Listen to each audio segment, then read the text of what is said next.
네, 보신 것처럼 늘어나는 소년 범죄, 촉법 소년 연령을 낮추면 줄어들까요? 처벌이 능사는 아니다. 또 강력 대응의 효과가 있다. 이렇게 의견이 갈리는 만큼 사회부 장윤정 기자와 이 문제를 따져보겠습니다. 자, 장 기자, 일단 촉법 소년들은 아예 처벌을 받지 않는 겁니까? 네, 이 촉법 소년은요, 살인과 강도, 강간 등 강력 범죄를 저질러도 형사처벌 대신 보호관찰이나 소년원 송치 등 처분을 받게 되는데요. 이 가장 무거운 처분이 이 소년원에 최대 2년 보내지는 소위 시포 처분인데 전과 기록은 남지 않습니다. 그러니까 성숙하지 않은 나이에 벌인 범죄로 전과가 생기면 낙인 효과로 사회 적응이 어렵기 때문에 이런 보호장치가 있는 건데 법무부는 개정을 해야 한다는 이유를 뭐라고 설명을 합니까? 네, 이 촉법 소년의 연령은요, 1953년 형법 제정 이후 지금까지 그대로인데요. 이 소년 범죄가 날로 늘고 있고 또 흉폭해지고 있어서 이제는 손질할 때가 됐다는 겁니다. 한동훈 법무부 장관 이야기 먼저 들어보시죠. 촉법소년 연령 조정 문제는 국민적으로 많은 관심들이 있었던 사안이죠. 이 흉포화되는 강력범죄 위주로 처벌이 이루어지게 될 것이고요. 최근 5년간 촉법소년 관련 통계를 보면요, 이 살인 등 강력범죄를 저지른 촉법소년은 약 3만 5천여 명에 달하는데 이 가운데 만 13세가 약 63%를 차지합니다. 네. 또 특히 5년 사이 살인죄를 저지른 촉법소년은 9명으로 이 가운데 6명이 만 13세였습니다.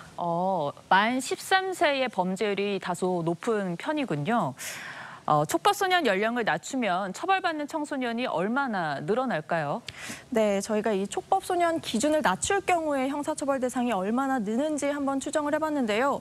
이 현재 기준인 만 14세에서 1살 낮출 경우 매년 250명, 또 만 12세로 2살을 낮추면 매년 371명이 추가로 형사처벌을 받을 수 있습니다. 네. 다만 법무부는요, 강력범죄에 한해서만 형사처벌을 하고 또 경미한 범죄는 지금처럼 소년분 송치로 처리하자는 입장입니다.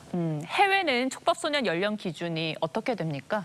네, 우선은 해외 선진국 중에는요, 우리보다 형사처벌 연령이 낮은 국가도 많이 있습니다. 이 미국은 주에 따라 만 7세부터 또 영국과 호주 등 18개 나라는 만으로 10살만 돼도 형사처벌이 가능합니다. 자, 가장 핵심은 처벌 연령을 낮췄을 때 청소년의 범죄율을 낮출 수 있을까 하는 부분일 텐데 실제 범죄 예방 효과가 있을까요? 일부 학자들은요, 형사처벌 가능성을 열어주는 것만으로도 범죄 예방 가능성이 있을 것이라고 주장합니다. 2년 소년원 송치로 과연 이들이 저질러 놓은 흉악한 강력 범죄를 개선 교화시키기에 충분하냐? 그건 충분하지 않다는 거는 명명백백한 거잖아요. 하지만 반대 주장도 많이 있습니다. 일본의 경우에는 지난 2000년 촉법소년 연령을 만 16세에서 14세로 2살 낮췄는데요. 네. 소년 범죄가 감소했다는 뚜렷한 근거가 없는 걸로 볼 때 형사처벌만이 능사는 아니라는 겁니다. 촉법소년이라서 형사처벌을 받지 않는다, 면죄부를 받는다 이런 인상은 확실히 바꿔주기는 할 거예요. 그런데 문제는 그것으로 그러면 계도의 효과가 다 발휘되느냐, 충분히 그건 아니다. 결국에는 청소년들이 같은 잘못을 반복하지 않게 하는 것, 이 목표는 같은데 어떤 방법이 효과적일지 또 보강할 장치는 없는지 사회적 논의가 조금 더 필요해 보입니다. 장 기자 잘 들었습니다.